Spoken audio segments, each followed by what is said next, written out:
A woman walks alone to a well at noon, when the sun is highest and the heat is worst, because noon is the 1 hour she knows no one else will be there. She has done this walk for years. She knows exactly which women come at dawn, laughing in 2s and 3s with jars balanced on their shoulders, and she knows she is not welcome among them. So she comes at noon, alone, in the heat that no one else will tolerate, because loneliness is easier to carry than the weight of other people's eyes. And on this particular day, at this well outside a town called Sychar, there is a man sitting on the stone ledge who should not be there. He is a Jewish rabbi. She is a Samaritan woman. The two of them are not supposed to speak. Not in that culture, not in that century, not with the history of hatred sitting between their two peoples like a wall neither of them built, but both of them inherited. He speaks to her anyway. We are going to come back to her. Stay with me, because her story is where this whole video is going to land. And what happens to her by the end of that conversation is going to matter more than you think right now. This is a story about women, not women as a footnote to the men's stories around them. Not women as background figures standing in doorways while the real action happens elsewhere. This is not a story about wives who supported husbands. This is not a story about mothers who stayed quiet. This is not a story about extras in someone else's scene. This is a story about the women God chose to carry the weight of His promises, and what carrying that weight actually cost them. Because it did cost them. Every single one. Here's what most people miss when they read these stories fast. Courage in Scripture is never free. Sarah's courage cost her decades of waiting and a womb that had given up hope.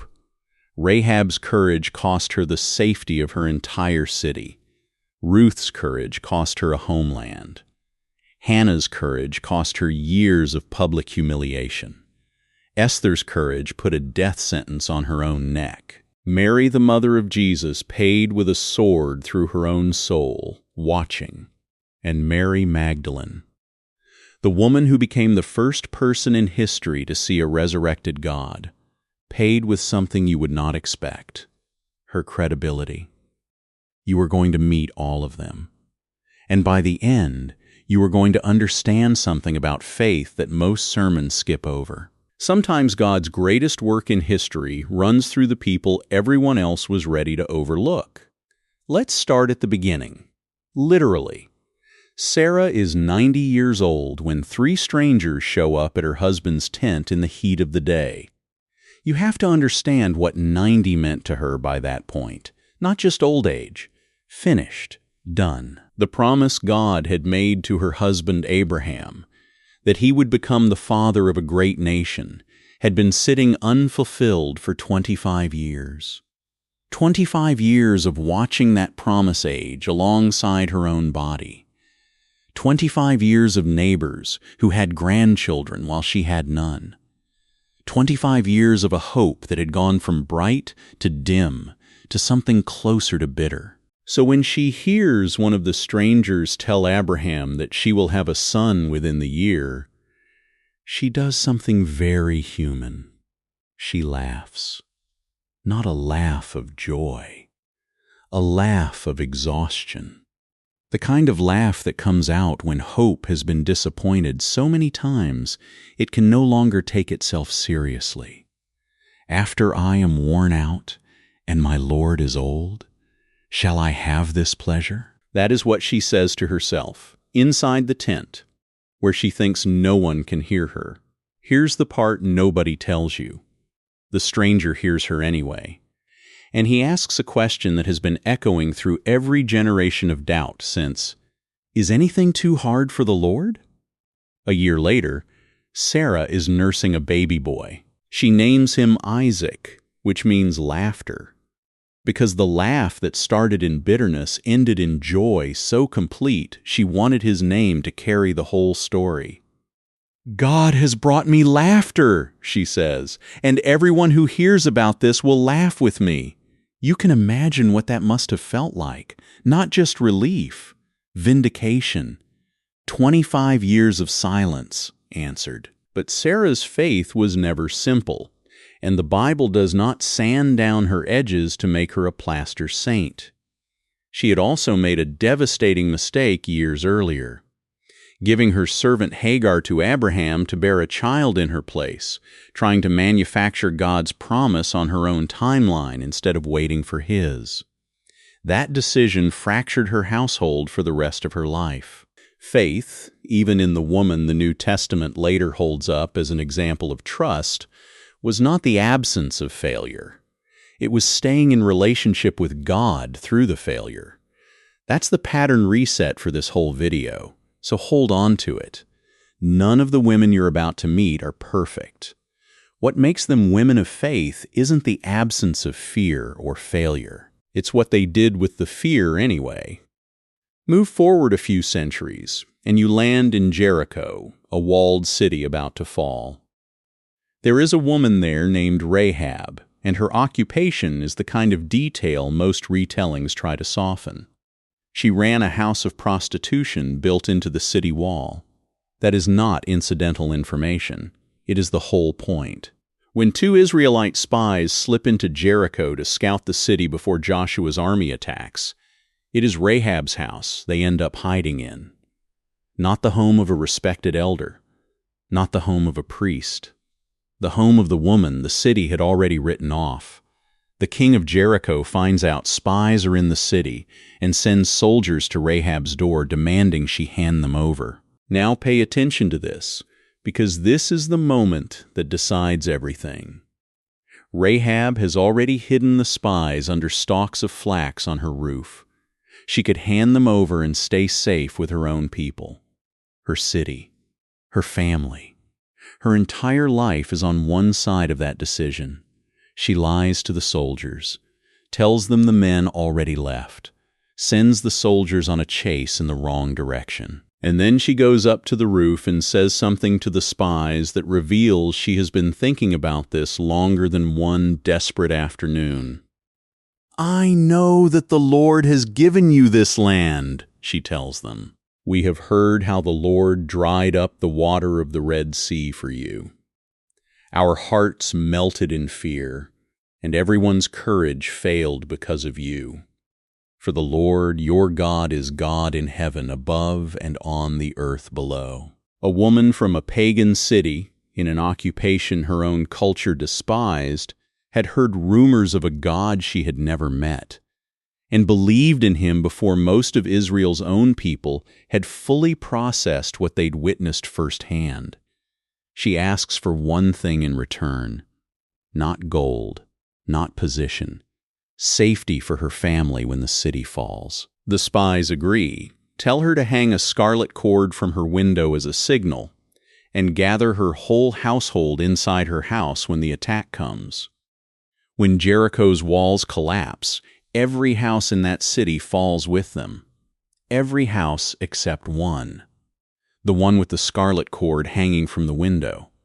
This is not a story about a lucky guess. This is not a story about a woman in the right place at the right time. This is not a story about survival by chance. This is a story about a woman who bet everything. Her city, her safety, her entire former life. On a God she had only heard about secondhand, and was right to bet everything on him. Rahab doesn't disappear after Jericho, either. She's absorbed into Israel, marries a man named Salmon, and their family line runs forward through history in a way she could never have predicted. You'll see exactly how remarkable that is in a few minutes. Hold that thought. Now go to a different kind of loss. Ruth's story doesn't open with a miracle. It opens with 3 funerals. Naomi is an Israelite woman who moved to the country of Moab with her husband and 2 sons during a famine. In Moab, the sons marry local women, Orpah and Ruth. And then, one after another, Naomi's husband dies. Then both sons die. 3 funerals, 3 graves, and Naomi left with 2 foreign daughters-in-law and absolutely nothing else. Naomi decides to go back home to Bethlehem, and she tells her daughters-in-law to go back to their own families, to remarry, to rebuild lives that still have a future in them. It is the responsible thing to say, the generous thing. Orpah, weeping, kisses her mother-in-law goodbye and goes home. Ruth doesn't. And what she says next has been read at more funerals and more decisions to stay than almost any other verse in the Old Testament. Do not urge me to leave you or turn back from you. Where you go, I will go, and where you stay, I will stay. Your people will be my people, and your God my God. Where you die, I will die, and there I will be buried. The Hebrew word underneath that devotion is chest. A covenant loyalty so deep it goes beyond duty into something closer to a vow. It is the same word used to describe God's loyal love toward His people. Ruth extends chest to a bitter, grieving, penniless mother-in-law who has nothing left to offer her. No dowry, no connections, no security. Ruth chooses loyalty with absolutely nothing to gain from it. She follows Naomi back to Bethlehem as a foreigner in a foreign land, and to keep them both alive, she goes out to glean leftover grain in the fields, which was, essentially, ancient welfare for the poorest of the poor. It is backbreaking, humiliating, day after day labor. And it's in that field, gleaning grain she didn't grow for a family that wasn't originally hers, that she catches the eye of a landowner named Boaz. Boaz eventually marries her, and the child born from that marriage is named Obed. Obed's son is Jesse, and Jesse's youngest son is a shepherd boy named David, who will one day be king. A Moabite widow, a foreigner with no status and no wealth, ends up as the great-grandmother of Israel's greatest king. And here's what most people miss. The New Testament doesn't stop there either. Ruth's family line keeps running forward, all the way to a carpenter's family in Nazareth centuries later. We'll come back to that. Now here's the part I promised to come back to. Centuries after Rahab hung a scarlet cord from her window, and one generation after Ruth followed Naomi home to a country that wasn't hers, a genealogy gets written down.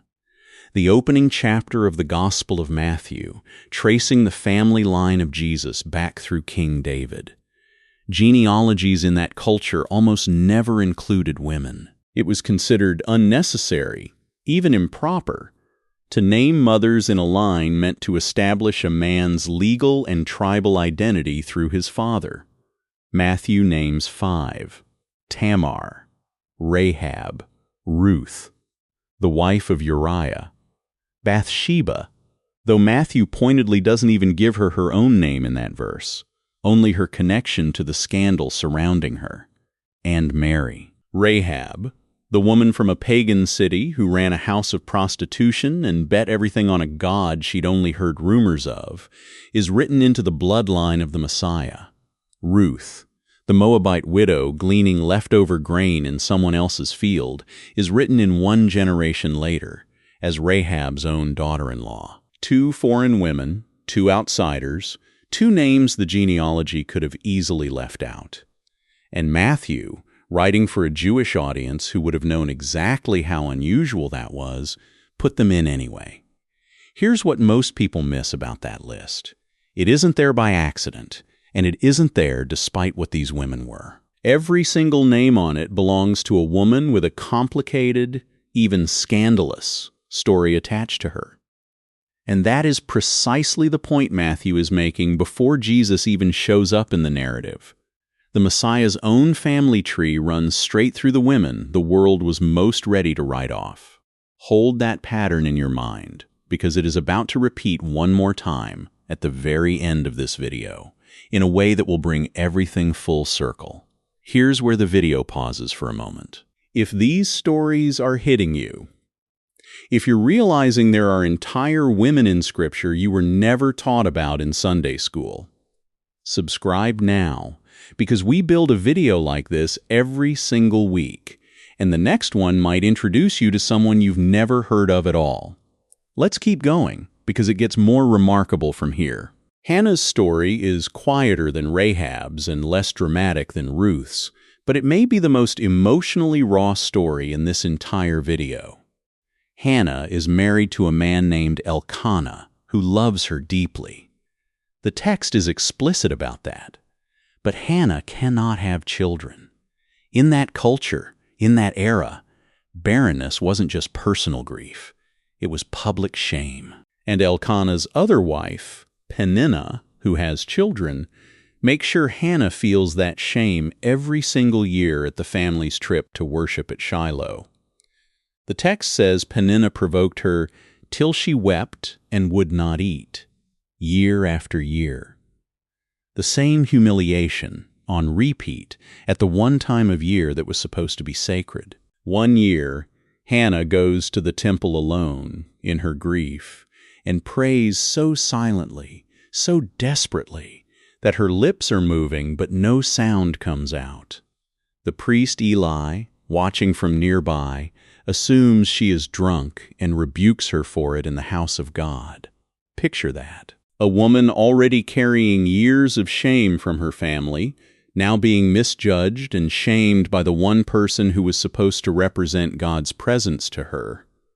Hannah's answer to Eli is one of the most dignified moments in the Old Testament. "I am not drunk," she says. "I was pouring out my soul to the Lord. Do not take your servant for a wicked woman. I have been praying here out of my great anguish and grief." Eli realizes his mistake and blesses her instead. And within the year, Hannah gives birth to a son. She names him Samuel. "Because I asked the Lord for him." Here's the part that separates Hannah's story from a simple, happy ending. She had promised God, in her prayer, that if He gave her a son, she would give that son back to the Lord's service for his entire life. And she keeps that promise.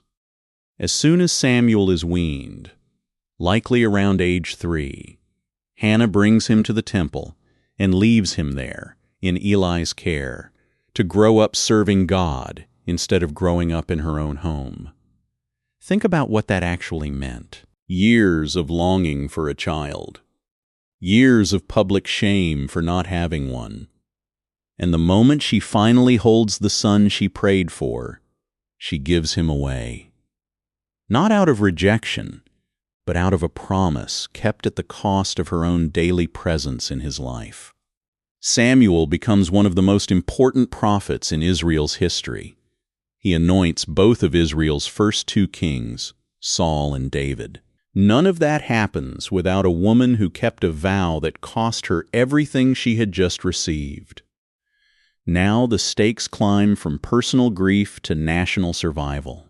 Esther is a young Jewish woman living in Persia, and through a chain of events involving a deposed queen and a kingdom-wide search for a replacement, she ends up in the royal palace and eventually becomes queen to King Xerxes, all while keeping her Jewish identity a secret on the advice of her cousin Mordecai, who raised her. Meanwhile, a powerful official named Haman grows to hate Mordecai and, through him, all Jewish people in the empire.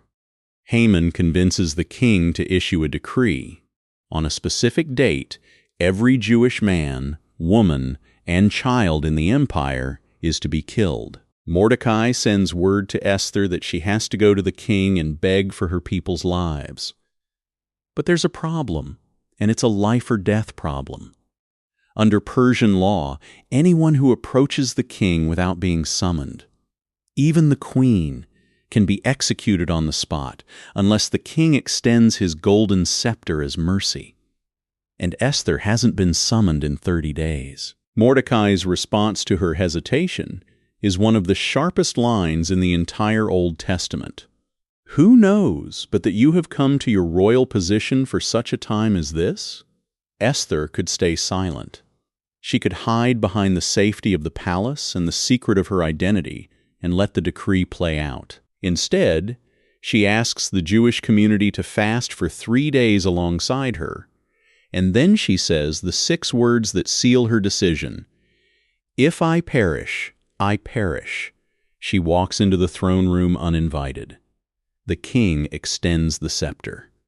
She lives. And over the following chapters, through careful strategy and courage that never once wavers again, she exposes Haman's plot and saves her entire people from annihilation. This is not a story about a beauty contest. This is not a story about palace politics. This is not a story about being in the right place at the right time. This is a story about a woman who understood that her position wasn't given to her for her own comfort. It was given to her for a moment only she could fill. And here's what makes Esther's story different from every other woman you've met so far in this video. Sarah waited for a promise. Rahab bet on a rumor. Ruth chose loyalty. Hannah pleaded in grief. But Esther is the only one whose faith required her to walk directly into the machinery of an empire that could end her life in a single afternoon, with no miracle promised in advance, no angel appearing to tell her it would be fine. Notice something else about her story while you're at it. The book of Esther never once mentions the name of God. Not a single time in the entire book. And scholars have debated for centuries why. But the most compelling answer might be the simplest one. Sometimes faith isn't a burning bush or a voice from heaven. Sometimes it's a woman making a decision in a palace corridor, trusting that God is present even when he says nothing out loud, doing nothing more dramatic than choosing courage over safety in the silence. That's the kind of faith most of us actually live out. Not the kind with angels, the kind with silence, and a decision, and no guarantee of the outcome. And now we come to the woman standing at the foot of a cross, watching her son die. Mary, the mother of Jesus, gets a lot of attention for the beginning of her story. A teenage girl in Nazareth, visited by an angel, told she would carry the Son of God, answering with words that have echoed for 2,000 years, "I am the Lord's servant. May your word to me be fulfilled." That takes real courage on its own. An unmarried girl agreeing to a pregnancy that could have gotten her stoned under the law, or at minimum abandoned by the man she was engaged to. But we're not going to spend our time on the beginning. We're going to spend it on the end, because that is where Mary's faith is tested in a way the angel's visit never prepared her for. There is an old man named Simeon who, when Mary brought the infant Jesus to the temple, said something to her that must have haunted her for the next 33 years. He told her this child was destined to be a sign that would be spoken against. And a sword will pierce your own soul too. 33 years later, Mary is standing at the foot of a Roman execution device, watching that sword arrive exactly as promised. Her son, the one she raised, fed, taught to walk, is dying in public, slowly, in the most humiliating and painful method of execution the empire had. And she stays. She does not run. She does not look away. John's gospel records her simply standing there, present for every second of it, while most of the other disciples have scattered in fear. This is not a story about a woman who got a nice angelic visit and had an easy life afterward. This is not a story about faith as comfort. This is not a story about believing because it feels good. This is a story about a woman who said yes to God as a teenager and then had to keep saying yes for the next 3 decades through a prophecy she couldn't undo and a grief no mother should have to carry in public. Her faith wasn't the absence of that sword. It was standing there and taking it anyway. Stay with me, because we're almost back to the woman at the well. And there's one more thing you need to understand before we get there. In first-century Jewish society, a woman's testimony was not considered legally reliable in court. The historian Josephus records this directly, writing that women's testimony was not to be accepted because of the levity and boldness of their sex. a harsh line by modern standards, but a completely accurate window into what women were up against in that world. If you wanted to prove something happened in a court of law, a woman standing up and saying, "I saw it," was not enough. Hold that in your mind, because it's about to matter more than you expect. Mary Magdalene had been delivered by Jesus from what the Gospels describe as 7 demons, a level of suffering the text doesn't elaborate on, but doesn't need to. Whatever that darkness was, it was severe enough that her healing became one of the defining facts of her life. From that point forward, she becomes one of the women who financially supports Jesus' ministry and follows him. Not from a distance, but present. She is present at the crucifixion, standing near Mary, the mother of Jesus, watching the same horror. She is present at the burial. And on the 3rd day, in the dark, before dawn, she is the one who goes to the tomb. The tomb is empty. The stone is rolled away.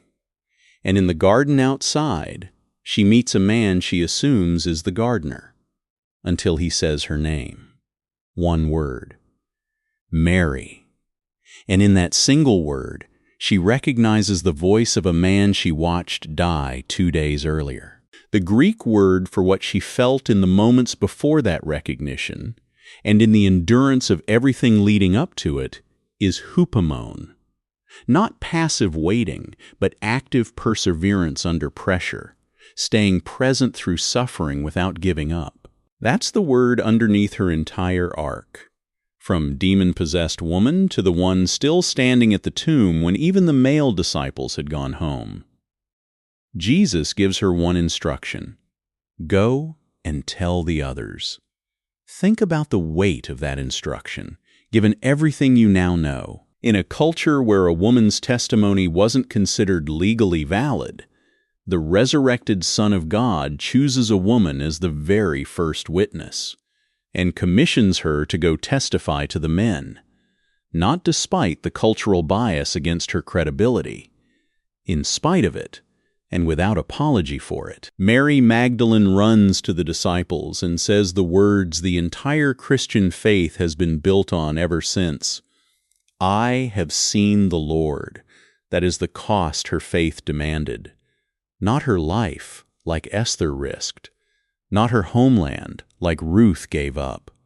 Her credibility, in a world engineered to dismiss it, staked entirely on a truth she refused to stay silent about. And now, finally, back to the well. Back to the woman standing alone at noon. Jesus tells her things about her own life that a stranger couldn't possibly know. That she has had 5 husbands, and the man she's currently with isn't her husband at all. It's the kind of detail that should have driven her away in shame. Instead, it does the opposite. She recognizes she is talking to someone who sees straight through her entire history, and instead of condemning her for it, is still sitting there, still talking to her, still offering her what he calls living water. She leaves her water jar behind. An odd, almost throwaway detail, except that jar was the entire reason she'd walked to that well in the heat of noon in the first place. She forgets why she came, because what she found mattered more. And then she does something remarkable for a woman with her reputation, in a town that already knew every detail of her life. She goes back into Sychar, the very town she was avoiding by coming to the well alone at noon, and tells everyone, "Come, see a man who told me everything I ever did. Could this be the Messiah?" The text says, many Samaritans from that town believed because of her testimony. A woman with a reputation so complicated, she structured her entire day around avoiding other people becomes the reason an entire town meets Jesus. That is the pattern this whole video has been building toward. God did not wait for these women to become respectable, safe, or credible by the world's standards before he used them. Sarah's bitterness, Rahab's occupation, Ruth's foreignness, Hannah's shame, Esther's hidden identity, Mary's impossible grief, Mary Magdalene's dismissed testimony, a Samaritan woman's reputation. Every single one of them carried something the world would have used to disqualify them. God used them anyway, not instead of who they were, through who they were. 3 things to carry with you from all of this. First, faith in Scripture was never reserved for people with clean stories. Every woman in this video carried something: shame, grief, a past, a status the world looked down on. And God worked through every single one of it, not around it. Second, courage always costs something. If your faith has never cost you anything, it might be worth asking whether it has actually been tested yet. Sarah's cost was decades. Esther's cost could have been her life. Mary Magdalene's cost was her credibility in a world that had already decided not to listen to her. And third, this is the one I want you to sit with. The world spent centuries deciding which of these women's voices counted and which didn't. God never once agreed with that ranking. He handed the first sentence of the resurrection story, the most important sentence in human history, to a woman the culture around her had already dismissed. If he trusted her with that, there is no version of your story he considers too small, too messy, or too disqualified to use. Which woman in this video hit you hardest? Hannah's years of shame? Esther's 6 words? Or Mary Magdalene at the tomb? Tell me in the comments, because I read every single one. If this video meant something to you, there is a whole series of these waiting for you, and the next one is going to introduce you to someone whose story might be the one you needed to hear.